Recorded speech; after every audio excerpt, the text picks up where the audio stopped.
Welcome to the Pit Stop. The official recap show for Season 2 of Underground's Drag Race. With me, Ruby George. And me, Ricky Morales. Episode 3, The Time Ball.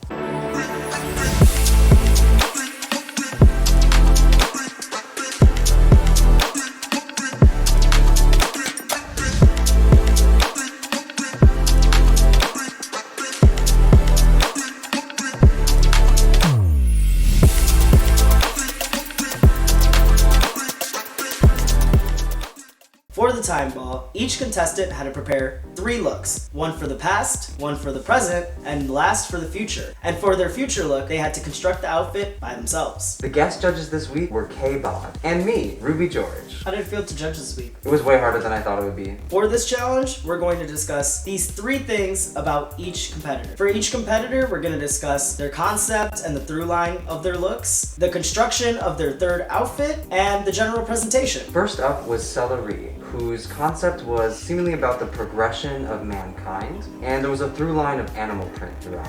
I thought that Cella's third look was very well constructed. The only thing that distracted me was her boots were black and pretty shiny and new, and she had made her garment very distressed, so there was some disconnect there for me. Yeah, I think that all makes sense to me. One thing I did like, for sure, was the gauntlet. That was very cool. It was giving. The rest was fine. In terms of Cella's presentation, Cella is a great model. She walked great. She had great characterization for each of her looks. Like, for each different look, she characterized the walk differently, which I thought stood out for her. The one thing for me was with her last look, because her description was so long, she spent a lot of time on stage, and it felt like it got repetitive after a while. I personally loved how long it was because I wanted to hear every detail she did. Our second competitor was Marzipan, who gave us the concept of black and white entertainer.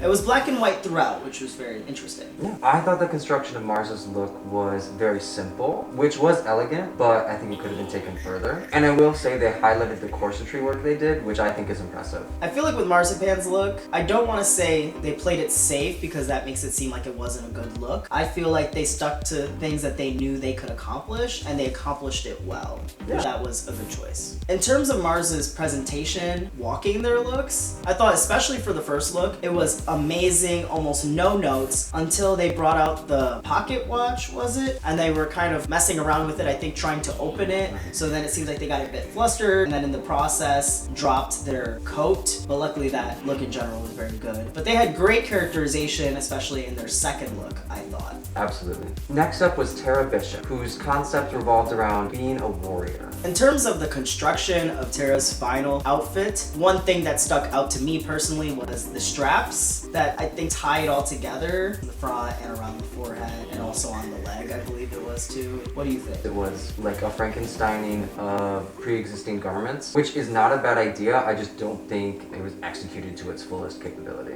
As for her presentation, she's a fantastic model and she used her props very, very well. Definitely. I was very confused as to why she came out with no wig. It was something new and different for her. Our next competitor was Looky Lou, and his concept took us through the protection of sea, land, and air, which I thought was a beautiful concept. One of my favorite concepts. Same. Very clearly a man of artistic taste. For the construction of his third garment, he had a fabulous use of feathers all around, and he crafted the material he used to also resemble feathers, which I thought was very impressive work and very detailed. For the construction, the peacock feathers on his groin area was definitely a good touch, in my opinion. Good job. Absolutely hated the flip-flops. Oh, that was abysmal. I thought that before the judges even said it. I said, is he out here in flip-flops with a little feather in them? Don't make your shoes, guys. Just wear shoes. In terms of his presentation, he definitely took his time on stage walking, which was good. He was very stoic. He had his typical look about him,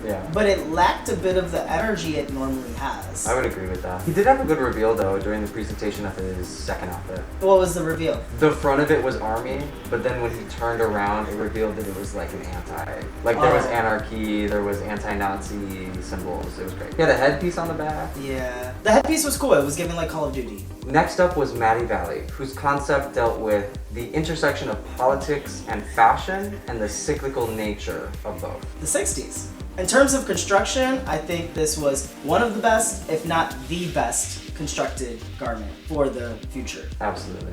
That looked like a real dress. She had fabulous corsetry work, she had a really good reveal, a really creative reveal, and there was very creative stoning and at least like a dozen different fabrics used for the palette look. What'd you think of her presentation? I think it was the crowd favorite in terms of presentation. When she acted like she was swatching the eyeshadows and then putting them on her arm, everybody was gagged. I could hear the audience living. We were all gagged. That I did not know was gonna happen, so I was also gagged. I thought she modeled all her garments very well, and I thought she used the stage very well. The only thing was that I wish that the reveal for the third outfit had happened earlier, but also part of that was due to the speed of the reading of the speech, so. Yeah, I think it was more important that she waited for it to coincide with the description that was being read out loud, or else it wouldn't have made as much sense. Next up, we had Shady Ho, whose concept was a little inconclusive to me. The first kind of gave old money, the second gave old money in a different way, and the third gave me apocalypse.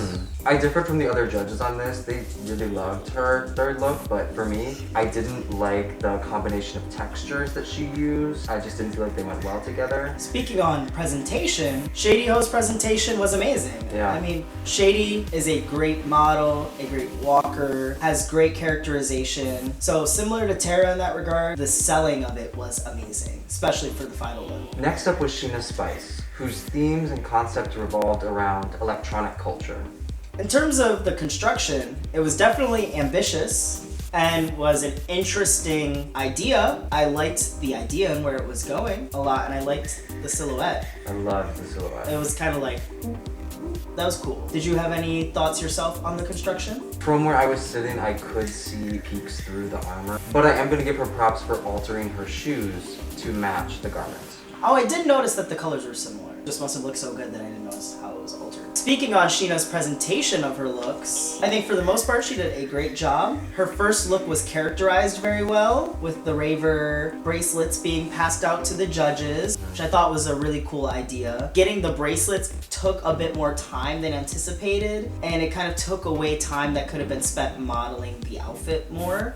But that is a part of the outfit and a part of the culture surrounding that outfit, so I do think it was still a good choice. Speaking on her second outfit in particular, she walked really fast, so it would taken a bit more time, girl. And lastly, we had Evie Estetas, whose concept seemed to surround black excellence, or as Evie said on stage, being black and sexy, which, true girl. Regarding construction, I loved the glow elements that she had throughout her look. Wish there had been a crinoline or something, or gathering at the bottom so that it had layered out and accentuated her shape even more.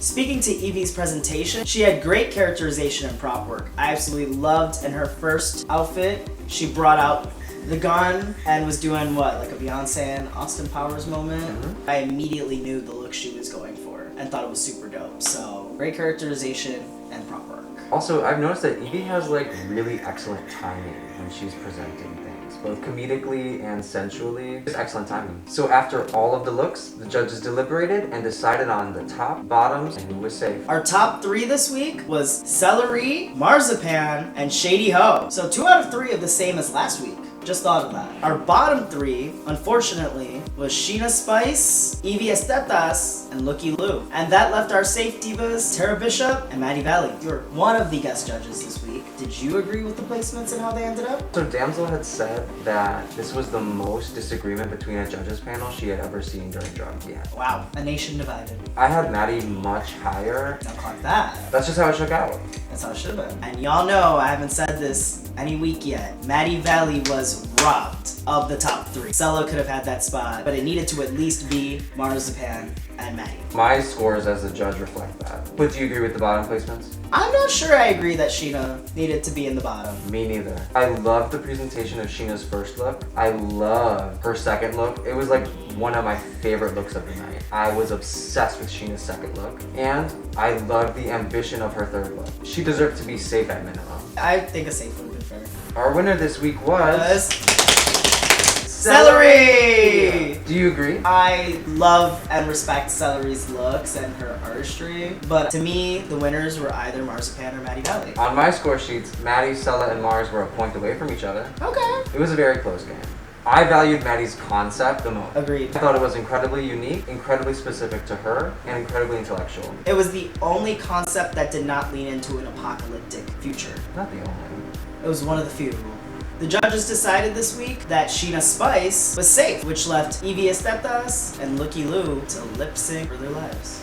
And I agree with that. Totally agree with that. The song for this week's lip sync was Confident by Demi Lovato. Fierce choice. Hate that song. Oh. It's the first flop of the season in terms of lip sync songs. Well, I want to watch two people diss each other for an entire number. And I didn't get to see that. Oh, speak on that, because what ended up happening? As soon as the results were announced and Mary Jane was announcing the song and having the music play, Evie leaned over to Looky Lou, said a little something, and then said, "I'm good," and walked backstage. And just did not come back out. And our boy Looky Lou had a one-man show. Yeah. So at least we got a Looky Lou performance out of it tonight. But you know what? He did it. I'm glad to see Looky Lou live on to see another week in this competition.